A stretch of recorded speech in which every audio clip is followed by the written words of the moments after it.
So I kind of want to make a video to kind of just compile all my thoughts around Cinderella. My friend is going to pick me up in just a few minutes to go study in a cafe. So I'll have to film fast. Hi there, I'm Renee, I use she, her pronouns, and welcome to my channel. This is actually my first official book review. So yay, exciting. I think it's fitting that for my first book review, I do something Cinderella related. It's a Cinderella retelling, especially just because of my username.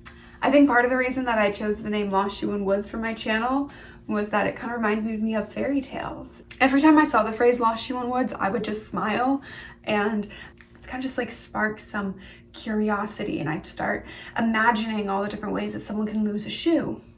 And of course, the most well-known story about losing shoes be Cinderella. I've always really liked Cinderella. Well, that's not actually true. I haven't always liked Cinderella. I went through a whole phase where I was like, oh, I don't like Cinderella, but I always go back to the same stories. Some of my favorite movies are Cinderella Retellings. Ever After, not After. Hey.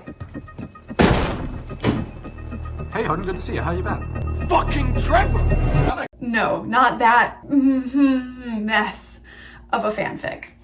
It's a fun hate watch, but no, not After. Ever After with Drew Barrymore. One of my all-time favorite movies.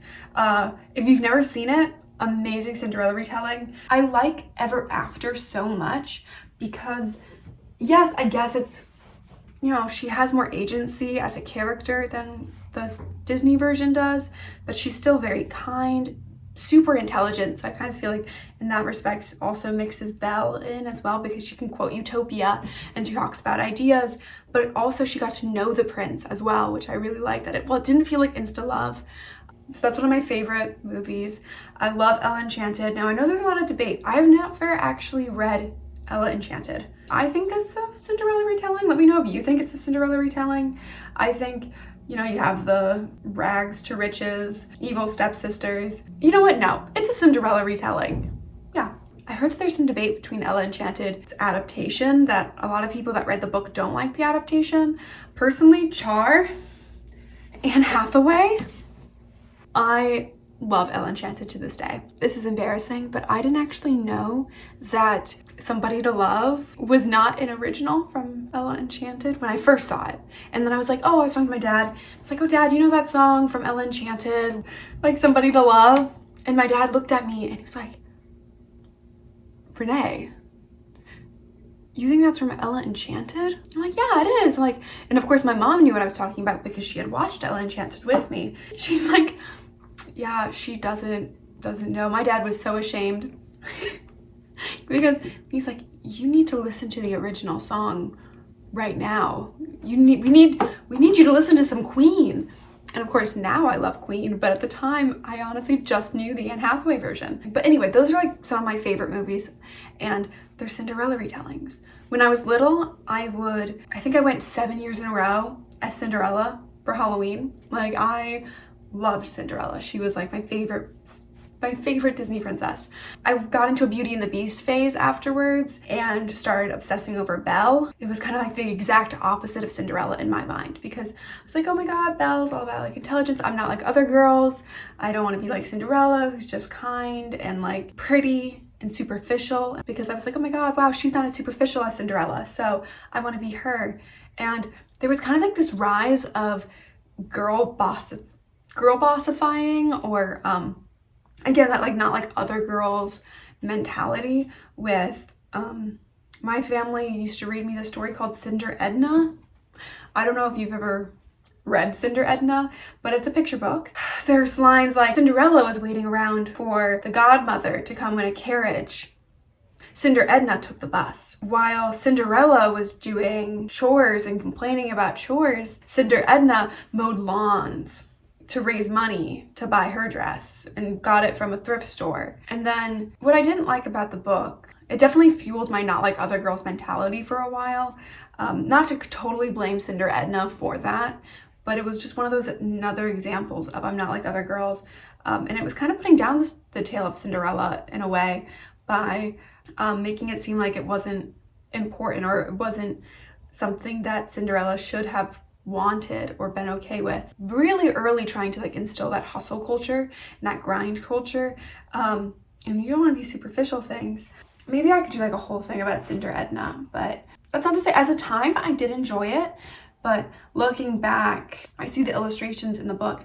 And I also think that a lot of people, when they think about Cinderella, will not attribute just the like aspect of abuse and trauma that goes into her story and kind of discredit that. It doesn't always have to be like a girl boss saying, I just want to go to a dance. That's fine. I honestly probably should have scripted this a bit because my thoughts are all over the place. Now to talk a little bit about Cinderella is Dead, which I just finished. I really enjoyed the first half of Cinderella is Dead. I thought the world building was pretty interesting. I mean, Cinderella basically died like 200 years ago, and now the society they live in is very restrictive and repressive towards women.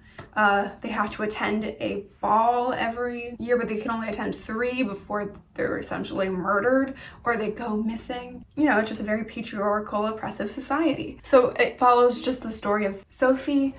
So it's a queer love story, which I was like, okay. I was pretty excited to see, you know, just the sapphic love. There's also really good representation when it comes to having Black lesbian main character. She doesn't want to marry a man for like obvious reasons. She has to hide who she is. Worse, she could die. And right, so she's forced to go to the ball. While there, she escapes. And she like runs into the night. So then right after fleeing, she meets Constance, who's just like this redheaded descendant of one of the evil stepsisters. You know, shenanigans ensue. They find the fairy godmother in the forest. They get her help, eventually take down the king. Turns out to have been Prince Charming, but Prince Charming's immortal. Spoilers for the Shadow and Bone series. Kind of like the Darkling and how he's like the same, you know, they say, oh, it's my descendant or something, and then it really is just him, and he's like, ah, boo, that's me again. And you're like, ah, you're immortal, how'd that work? And so that's not really explained, but they do kind of explain that he's connected to like another living source, so only you have to kill one of them in order for the other to die. There were also some inconsistencies I want to talk about this book, because the second half is when I started to not be as entertained. I wanted to get the book done because the library was going to take it back if I didn't finish it in time. So I don't know if part of my enjoyment was colored by reading it so fast. The message was very heavy-handed. It was pretty obvious that it was about, a lot of times they would just tell you stuff instead of really showing or demonstrating, or they would show and then tell you, which is kind of like the same thing as telling, in my opinion, a lot of times, because it's like, great, cool, thank you for spelling that out for me. They don't really explain stuff, which is what's frustrating, because I want them to explain more and really get into the world building, but they kind of fell flat. The fairy godmother, who's a witch in this, helped raise Cinderella from the dead. And now I'm like, why didn't she do that for her son earlier? Like, he obviously didn't know that she would do that or could do that.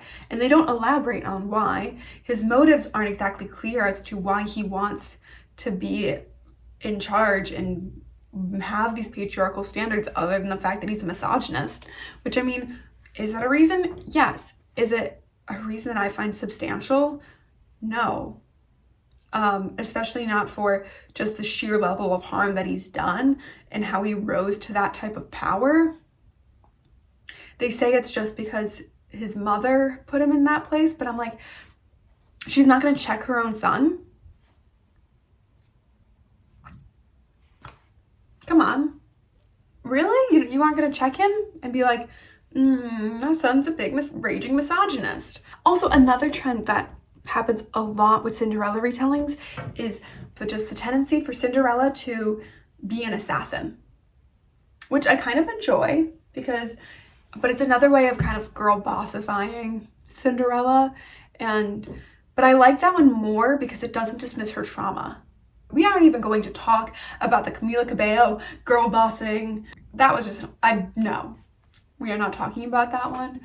I kind of like the going to the ball to just go to a ball and find love. Like, is that bad? No, I don't think it is. I think it's really cute and really sweet. I would still recommend Cinderella is Dead.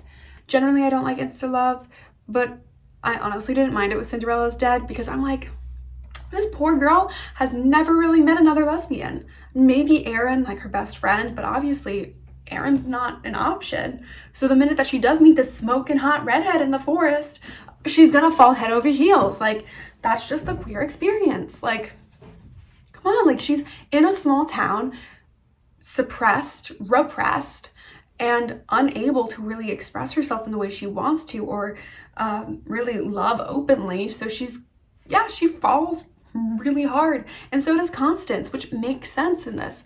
Sometimes I'm okay with insta love if it's also trauma bonding, which is this both. I'm like, if you are fighting against the world together, you're going to fall in love. Like, I am pretty confident if I was in a life-threatening situation with someone I found even slightly attractive, I would fall head over heels. Like, I feel like that's natural. Now, would it be a lasting love? Maybe not. Who else is going to understand my experience better than someone that's been going through it with me? Which, again, having that shared experience does help any type of bond or relationship. So that's also another way, which the story had both, right? Because they were trying to bring down the patriarchy. So something I didn't mention either yet, or something I have yet to mention, is actually that the character development is rather small. There isn't much growth character-wise. And I would have really appreciated to see more growth in that department. I disagree with people that say that they don't have any character growth, because you do see that she's starting to open up more, be less guarded and more confident, because you do see that she was already very confident, but you do see slight character growth in that respect, that she is becoming more open, more welcoming to love, to becoming more confident in herself, in actually acting upon them and not just thinking them. So I think that's why people don't think that there's as much growth, because she thinks them at the beginning, she thinks a similar thing at the end. But I think what has to do with the character growth is more just like her agency in the world, and actually like taking responsibility and actively participating in her own liberation. Though something I have to say beforehand is that, what was up with that ending? That prologue, they're like, yay, we killed the king, done. Like, I was like, what? That's all? And they're like, oh, well, Constance took the throne because she was next in line. What do you mean she was next in line? The stepsister had no claim. Why? And then they're like, oh, well, now she has like a whole set of advisors and equality. And I'm like, so you're trying to bring down the patriarchy without breaking down other forms of oppression? What? You're gonna keep classism and this monarchy? So you're gonna keep the monarchy because you have a set of advisors, and now you're saying there's equality, but obviously there's not equality because you are maintaining these class issues, and representation is obviously still not being had with the rest of the citizens. A lot of why people read this is for the representation. And yet at the end, sure, they've torn down one form of oppression, kind of, they're working towards it, but then they're maintaining the other ones. And I don't know if I'm happy about that or disappointed. I feel like if they were so heavy-handed with one approach, they could have just continued on and really shown how there were other ways to kind of reform society. I don't know if that's asking it to take on too much. I don't feel like you can maintain a strong moral position on equality while still maintaining the monarchy. But at the same time, I also don't really like when stories are just like, okay, well, down with the monarchy, institute democracy, and then you're just like, okay, we get it, you're an American writer. Okay, like, cool. I also didn't like how they did this, because I didn't really feel like there was any reason that Constance should have been queen. I guess in some forms it was like parliamentary system, kind of, but it wasn't. It was like a system of advisors. I felt like I would have enjoyed more, honestly, about rebuilding the government and rebuilding the society than just a little like epilogue at the end about, yeah, it was kind of tough, there was some resistance. Because great, going to go kill the king is fun and good. And you know what? I did have fun reading the book. It was quick, it was easy, but ultimately I wanted more. This book really made me think about Cinderella as a concept, because I did like the initial premise. When you bring up Cinderella, you would expect one thing, and I got another. So that basically wraps up most of my major opinions on Cinderella is Dead. I think that when it compares to other Cinderella retellings, does better representation-wise, falls flat story-wise. At first, the pacing was really good, but then it kind of just didn't deliver, sadly. Halfway through, the pacing was very slow. So once I got to the fairy godmother's house, the pacing was just all over the place, and the trajectory of the plot became even more formulaic. Which, I mean, for a Cinderella story, I do expect the plot to be somewhat formulaic. But this isn't a Cinderella story. It uses Cinderella as world building. It's not a Cinderella story. Also, just like the violence against women, I don't think I was really in the mood for. But that sums up my thoughts for Cinderella's Dead. I finished it last week and I was going to film earlier, but I just didn't really have the energy to. My thoughts are not very extensive. It was a fine book. It was fun. If you want a quick read, go ahead and read it. I have read better queer love stories, but I also didn't mind this one at all. So those are my thoughts on Cinderella is Dead. I guess I would recommend it. I also feel like there are stories that just have like a better pacing and better plot. Yeah, that's kind of how I feel. Okay, my friend's on their way, so I've got to go. But yeah, that's just my thoughts about Cinderella. And Cinderella is Dead and Cinderella as a concept. I love Cinderella. We'll continue to read Cinderella stories and watch them. If you haven't checked out Ever After with Drew Barrymore, please do. It's fabulous. And I think I might do a whole other video on why I love it. But okay, bye. I'm afraid, mademoiselle, that you are a walking contradiction. You spout the ideals of a utopian society, and yet you live the life of a courtier. And you own all the land there is, and yet you take no pride in working it. Is that not also a contradiction?